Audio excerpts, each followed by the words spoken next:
Friends. Dan kebetulan obrolan kita lanjut ke mitos dan juga fakta. Ya dok ya, saya yakin teman Gracia dan Maya Friends pasti banyak sekali di luar sana dapat informasi yang membingungkan ya. Ini sebenarnya mitos atau ini sebenarnya fakta, atau bahkan mungkin selama berpuluh-puluh tahun ke belakang ya dok ya tentang HIV dan juga AIDS.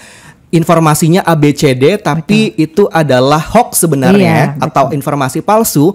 Cuman sudah sudah keburu dipercaya gitu dok. Nah sekarang kita coba coba klarifikasi dari dokter juga ya tentang sebenarnya beberapa statement yang akan saya ajukan ini mitos atau fakta gitu ya. Nah sekarang mitos yang pertama atau statement yang pertama gitu ya dok ya. HIV dan AIDS itu dapat ditularkan melalui penggunaan pisau cukur secara bergantian dalam keluarga maupun di tempat potong rambut. Iya sebetulnya prevalensinya sedikit sekali ya, karena kita nggak tahu status yang dicukur tersebut ya kan, apalagi kalau di barbershop atau di mana. Nah karena ada media darah kalau dia terluka, nah itu yang kita tahu. Tapi kan karena disteril aja, disiram air aja, sebetulnya virusnya mati, orang nggak ada medianya. Jadi setiap misalnya kita habis dicukur sama ini terus alat cukurnya itu dicuci atau disemprot atau dipakai sabun aja, sebetulnya tuh udah mati gitu loh ya, karena nggak ada medianya. Dan itu matinya dalam berapa menit aja, 1 sampai 5 menit aja tuh virusnya udah mati kalau tidak ada medianya. Medianya berupa darah dan cairan. Mati di udara gitu ya dok ya? Mati. Karena nggak ada media tadi ya kan, darah atau juga cairan tubuh ya. Ada. Oke, berarti mitos ya dok ya? Mitos nih teman Gracia dan juga Maya Friends. Jadi kalau penggunaan alat cukur atau mungkin saya juga sering ke barbershop ya, gitu. Atau teman Gracia atau Maya Friends. Minta aja disemprot dulu kalau disemprot ya. Tapi jangan khawatir, maksudnya tadi seperti yang dokter bilang prevalensinya itu kecil ya kan, tapi memang harus diantisipasi dengan disemprot atau palingan dicuci lah, dibersihkan gitu, ya dok ya. Oke, nah selanjutnya nih teman Gracia dan juga Maya Friends, virus HIV bisa ditularkan melalui ciuman? Tidak, mitos ya dok ya? Mitos. Oke, kenapa dok? Karena air liur kan, nggak ada darah, nggak ada cairan sperma maupun cairan vagina. Tapi kalau seandainya pasangannya pada saat melakukan aktivitas ciuman, atau berdarah, tetap aja. Bagaimana dok? Gigit-gigitan gitu. Atau mungkin ciumannya hot banget ya itu yang jadi bukan karena ciuman yang gimana, tapi kalau ciuman yang sampai berdarah-darah atau gimana ya bisa saja tertular. Tetapi kalau pasangan atau diantara mereka itu viral load, jadi jumlah virus di dalam darah per milimeternya itu sedikit sekali, potensi untuk menularkannya juga sudah tidak ada ya, tidak akan tertular. Karena begitupun juga dengan pasangan yang ingin punya anak, jadi kita ada ininya gitu. Jadi indikatornya adalah virusnya tidak terdeteksi. Maksudnya tidak terdeteksi itu tetap ada, tetapi sampai alatnya itu tidak bisa menghitung. Karena bentuknya juga udah nggak solid, jumlahnya di bawah 50 kopis per milimeter. Biasanya kan sampai di atas 100.000, 1.000, pokoknya sampai berjuta-juta kan, karena kita ngitungnya pakai log 10 pangkat 5, 4 nah gitu kan. Nah, itu tidak berpotensi untuk menularkan lagi, apalagi sudah minum obat teratur. Jadi seperti itu. Jadi mitos ya teman Gracia dan juga Maya Friends. Nah kemudian beberapa bulan lalu juga sempat viral nih dok ya, kalau aktivitas berenang di kolam renang umum gitu ya, katanya bisa menyebabkan hamil untuk perempuan ya. Nah sekarang juga sama nih, HIV/AIDS bisa ditularkan juga nggak dok lewat aktivitas kolam renang gitu? Kena kaporit. Ya mati lah dia dengan baygon, kaporit, sabun aja udah mati. Mitos ya dok ya? Dan mitos tuh. Terus saya sempat baca nih ya dok ya, mungkin teman Gracia dan juga Maya Friends juga tahu bahwa salah satu obat yang bisa dikonsumsi atau diminum adalah ARV. Itu nama kumpulan obat-obatnya, antiretroviral. Antiretroviral ya. Nah, itu bahan kimia yang dapat menyebabkan kerusakan hati nih dok katanya. Jadi sebaiknya gunakan obat herbal untuk perawatan orang dengan HIV/AIDS atau gimana nih dok? Semua obat, tidak hanya ARV aja, itu semuanya pasti menyebabkan gangguan organ, entah hati, entah ginjal, semuanya. Makanya kita pantau, ya apalagi nih kita jangka panjang kan, sampai seumur hidupnya. Makanya setiap 3 bulan atau 6 bulan sekali kita harus periksakan dia.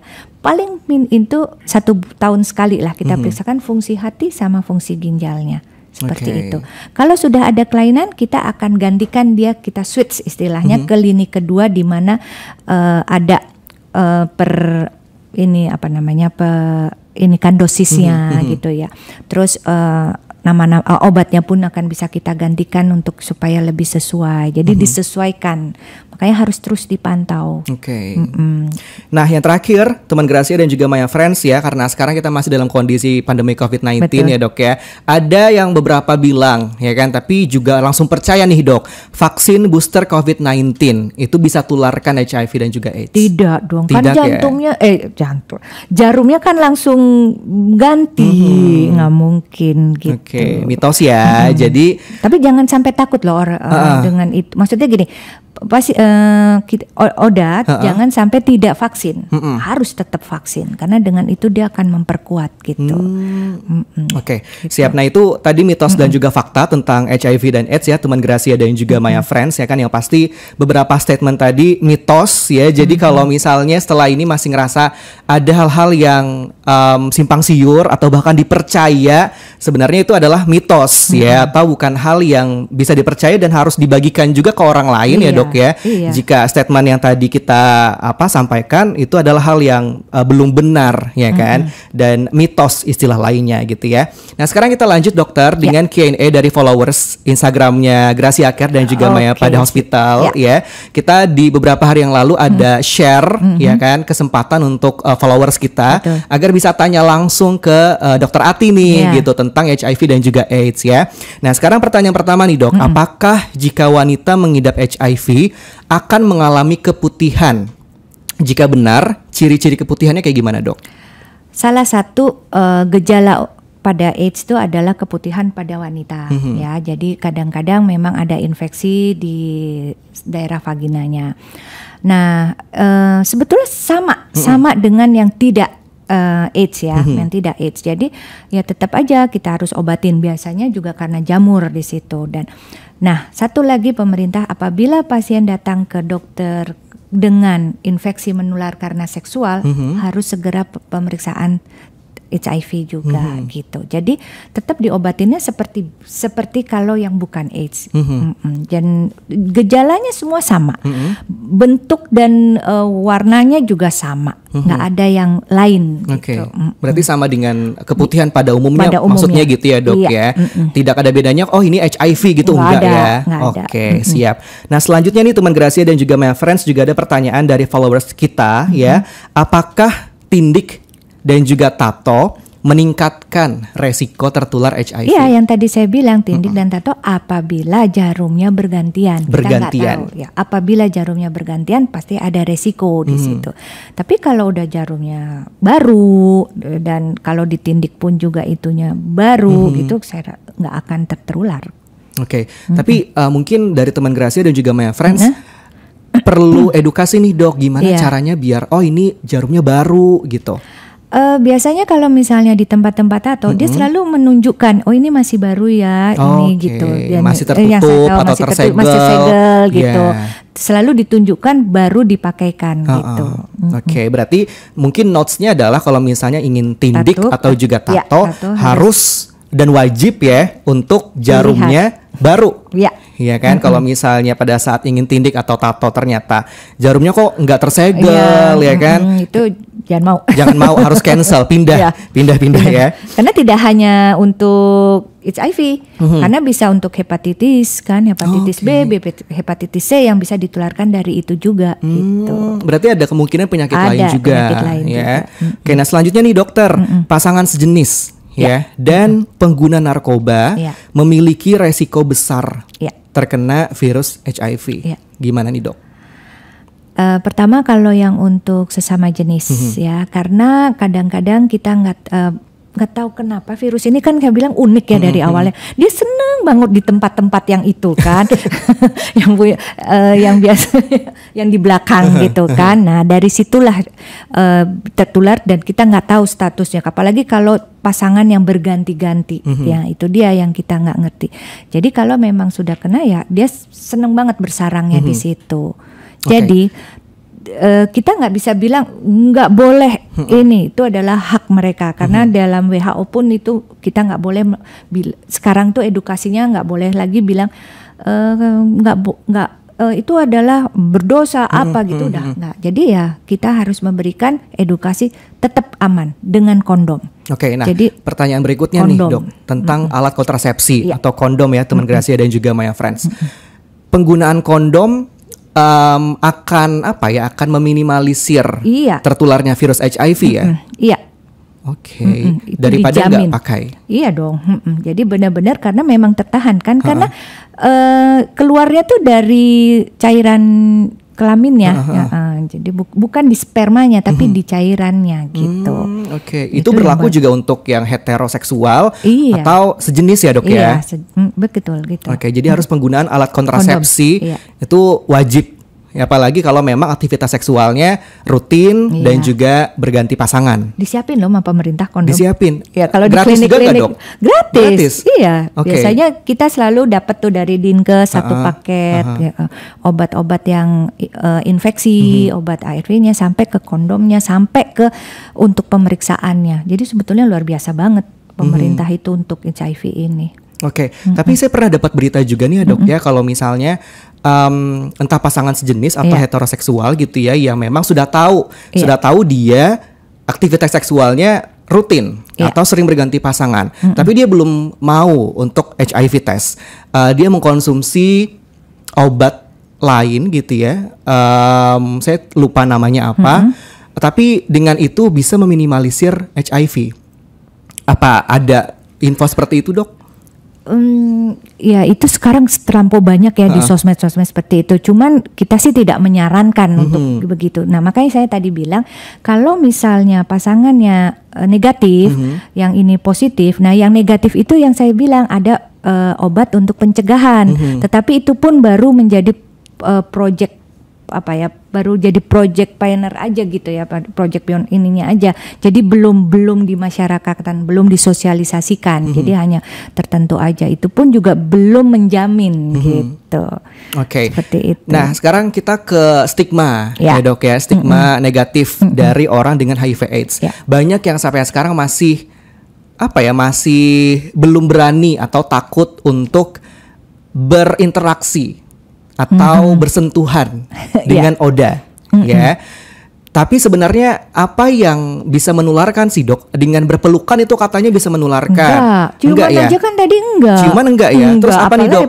Klasifikasinya? Oh ini menularkan, ini enggak. Kan saya bilang tadi aktivitas seksual. Seksual.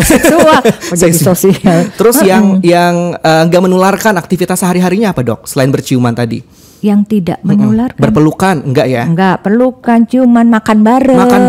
Iya, enggak. Minum dari gelas yang sama. Enggak. Enggak ya? Iya. Jadi kalau seandainya teman Gracia atau Maya Friends punya teman yang ternyata HIV positif gitu ya, diajakin nongkrong aja nggak apa-apa ya Dok? Nggak apa-apa. Oke.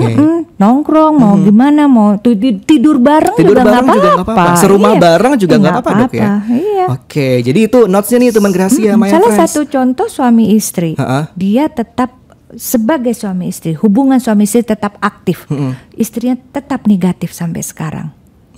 Dan itu luar biasa banget. Nah, ada lagi klien saya juga sampai mempunyai anak 3 dari istri dan anaknya negatif semua. Seperti itu. Jadi karena betul-betul mengikuti aturannya. Apabila dia mau ingin punya anak lagi, berarti dia harus periksakan jumlah virusnya. Terus dia kekebalan tubuhnya juga diperiksakan dalam keadaan yang optimal, bagus. Dia lepas kondom, dia melakukan pada saat subur. Nah, terus tetap semua negatif. Ada juga yang bila ibunya sudah positif, dia hamil, kita tetap harus memberikan pencegahan. Sampai bayinya lahir pun kita memberikan pencegahan dulu, supaya tidak terjadi. Karena virus itu pasti akan melalui plasenta, kan seperti itu. Oke. Jadi tetap ada pencegahannya sampai bayi lahir. Siap. Nah itu tadi beberapa hal yang menularkan dan juga tidak menularkan, sehingga tidak ada tidak ada salahnya jika kita berinteraksi, ya kan, berkomunikasi, berteman dengan orang dengan HIV/AIDS, gitu ya. Betul. Makan harus disupport ya dok ya. Iya, harus didukung, harus semangatin ya kan, bahwa bisa hidup panjang juga layaknya orang pada umumnya, gitu ya dok ya. Ya kadang-kadang di-judge sih ya, dihakimin kamu gini-gini ya, karena itu lagi mereka taunya kan karena ini gitu, jadinya seperti itu. Dan kalau kita punya klien seperti HIV itu harus secara holistik, harus semua, ya pasangannya, ya keluarganya harus tahu supaya mendukung. Kadang-kadang sudah enak-enak nih minum obat berapa tahun, dia bisa loh bosen, depresi, kayaknya udah males deh minum obat. Itu banyak terjadi seperti itu. Jadi itu yang mulai harus kita bangkitkan lagi gitu. Jadi kadang ya gitulah, kadang-kadang yang udah males deh, toh gue juga sehat-sehat aja. Tahu-tahu dia nggak minum obat, dia merasa percaya dia sehat-sehat aja. Tahu-tahu dung turun, tahu-tahu ya kena hal lain gitu. Oke. Nah, di podcast kita hari ini ya, Gracia Care dan juga Maya pada Hospital, sebenarnya tidak hanya Aksa dan juga Dr. Ati aja yang akan bercerita ya, tapi juga setelah ini teman Gracia dan Maya Friends akan lihat ya salah satu teman kita ya, dia juga akan berbagi ya dok ya tentang kehidupannya ya, bagaimana dia bisa survive dengan statusnya sebagai HIV positif. Yuk kita tonton videonya. Saya seorang ODA yang tertular dari suami. Awalnya saya marah, saya takut, bahkan saya tidak bersemangat. Kemudian saya berobat ke dokter. Saya diberikan penjelasan apa itu HIV. Ternyata yang saya tahu dari dokter, HIV itu sudah ada obatnya yang bisa menekan virus. Lalu saya memutuskan untuk meminum ARV tersebut. Setelah saya minum ARV, saya merasa hidup saya lebih sehat. Saya lebih bersemangat untuk kerja. Bahkan saya tuh merasa cantik gitu. Saya merasa cantik. Saya tuh merasa ya seperti orang biasa gitu. Saya semangat. Dan sampai saat ini saya bisa bekerja dengan baik.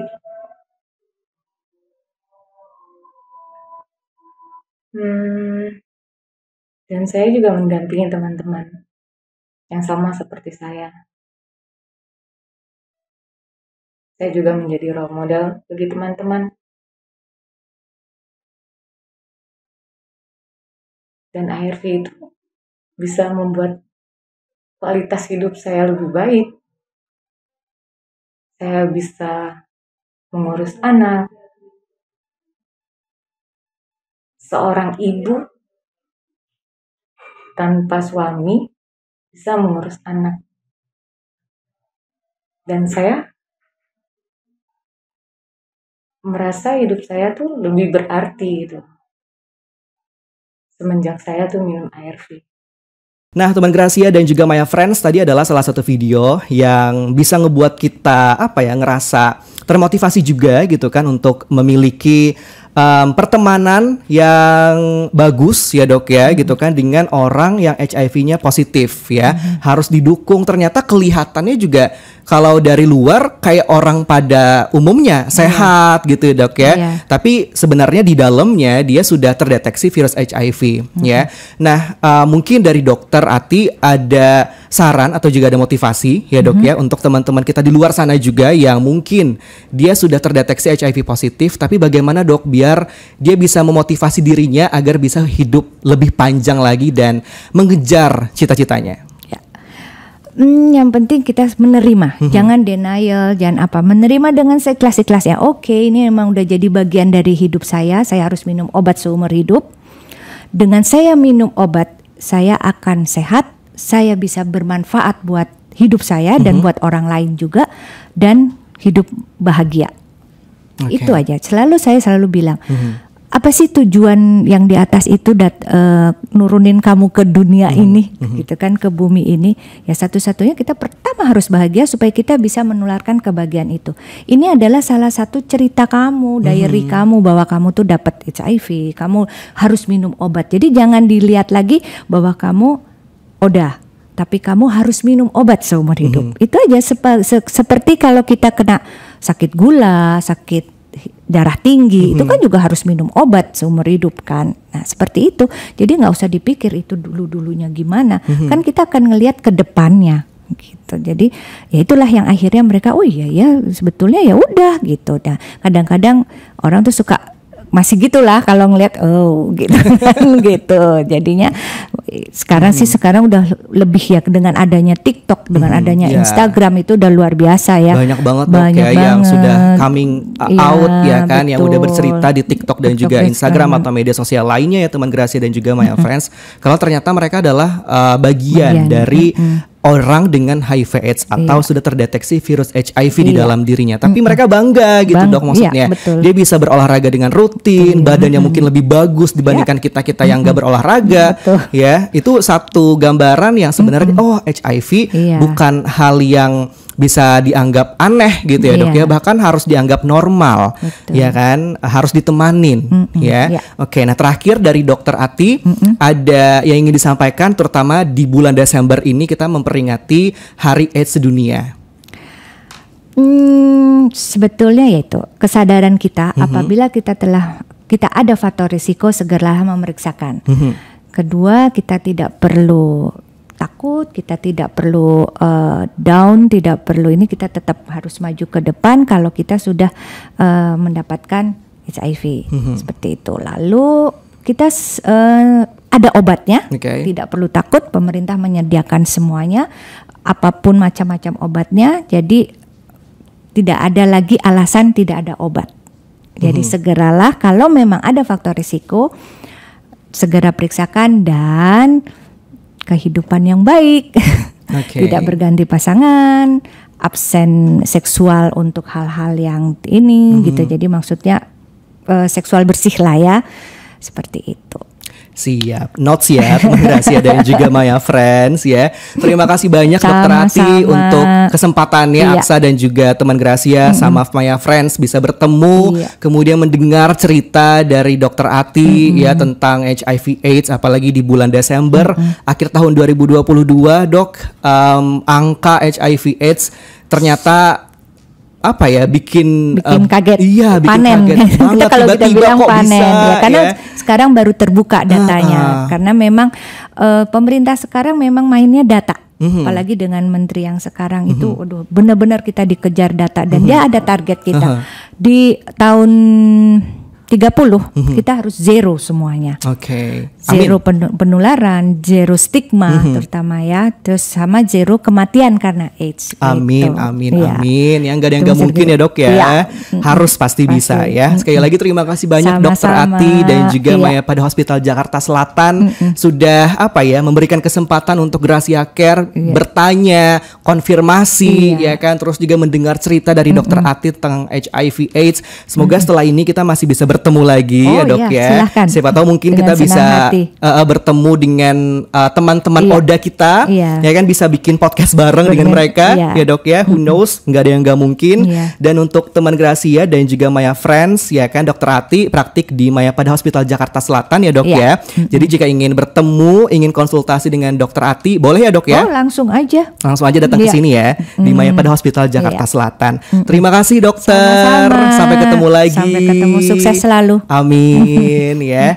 Oke, baiklah teman Gracia dan juga Maya Friends, berakhir sudah ya podcast kita pada hari ini ya kan, di Sebar Sehat Bareng bersama Maya pada Hospital Jakarta Selatan. Tentu saja Gracia akan mengucapkan terima kasih untuk Maya pada Hospital Jakarta Selatan sudah memberikan kesempatan untuk bertemu dengan Dokter Ati ya, terus juga bisa cerita bareng dengan Dokter Ati ya kan, dan juga untuk teman Gracia dan Maya Friends ya, setiap episode Sebar Sehat Bareng bisa kamu tonton secara langsung di YouTube channel Gracia Care dan ruang podcast Spotify Gracia Care, serta podcast Maya Pada Hospital juga bisa kamu tonton di YouTube channel Maya Pada Hospital ya, dimanapun dan kapanpun kamu mau. Last but not least, mari kita sebar sehat bareng bersama Gracia Care, your first healthcare concierge.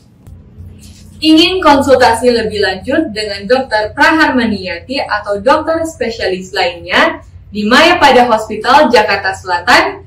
Yuk hubungi Gracia Care dan dapatkan layanan booking dokter lebih cepat dan lebih mudah di nomor di bawah ini, atau bisa kunjungi www.graciacare.com.